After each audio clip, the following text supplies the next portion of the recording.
Welcome to our newest series, Pelecanus Deep Dives, where we take a headline from a recent Pelecanus news episode and take a deep dive, just like a pelican, into the article and try and explain some of the more technical, nuanced, or maybe complex ideas of the story to help us all better understand our world.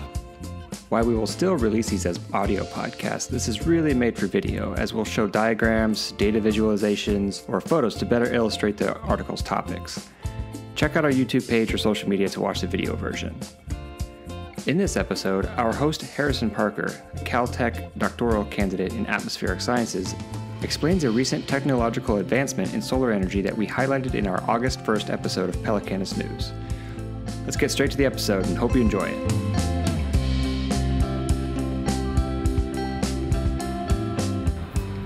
Hello and welcome to Pelecanus Deep Dives, where we take an article mentioned in Pelecanus News and dive into the details like a fishing pelican. Today, we are talking about this article by Yoon et al., published in Science Advances on June 2nd, 2021, and discussed during the August 1st episode of Pelecanus News. Now, these scientists have found an organization of specific materials that boosts current flow in solar cells by 1,000 times the normal. This could be a revolutionary technology in solar energy production. But first, let's talk about why solar energy is important. Renewable energies like solar are a crucial path to our part of reducing greenhouse gas emissions. They stimulate the economy by creating jobs, and they decrease air pollution that is directly harmful to human health. Solar energy use has been on the rise and is becoming cheaper and cheaper. If we could harness it well enough, solar energy could cover a lot of our energy needs. With the current infrastructure efficiency, it accounts for roughly 11% of the renewable energy in the US and 2% of the world's electricity. So before we talk about the new technology in the article, let's talk about how solar energy is normally generated. There are two kinds of renewable energy: solar thermal energy, this one, and solar photovoltaic energy, sometimes called solar PV. Since the article we're discussing today deals with solar photovoltaic energy, we will have to talk about solar thermal energy in a future episode. Now, solar photovoltaic energy is created using solar panels that we see pretty much everywhere now. These solar panels are generally made up of a semiconductor materials like silicon, commonly found in things like computer chips or even silicone caulking. Silicon can interact with sunlight and create an electric charge, and then we can make it create electricity. So solar panels have sort of a semiconductor sandwich, and when a photon or bit of light hits the sandwich, it knocks loose an electron, which is good because moving electrons are what create electricity. The thing is to create electricity, these electrons need to be moving in one direction consistently, or at least all at the same time. To make sure this happens, one side of the semiconductor is negatively charged and the other side is positively charged, so that the negatively charged electrons will be repelled from the negative side and attracted to the positive side, kind of like a magnet. Now that we know that, this is great. We have electricity being generated from light hitting the solar panels, and now we can get to look at how much. Solar panels can theoretically convert 1/3 or 33% of the light that hits them into energy. But our best solar panels at the moment can only do about 20%. This is getting better with time and research, but these limits to solar panel efficiency have motivated researchers to find a better material to create solar panels. And in their studies, they looked into something called ferroelectric materials. And now finally, we get to look at the star of the show, the Yoon et al. Article. So ferroelectric materials are materials that exhibit similar behavior as the traditional solar cell.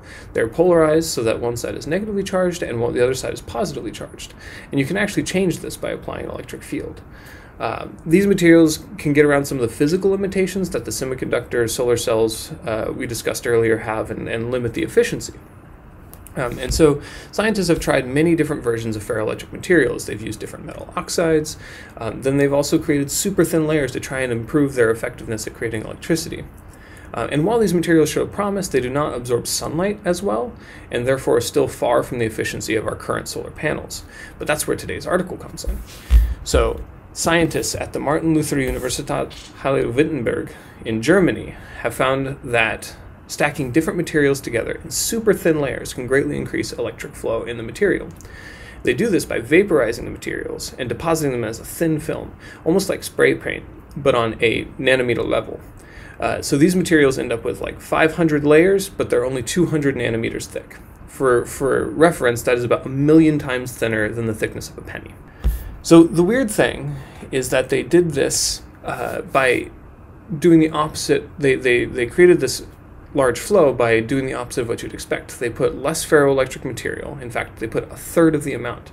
They sandwiched this ferroelectric material called barium titanate between a material called strontium titanate and calcium titanate. So those are paraelectric materials that can become ferroelectric, but only under the right conditions.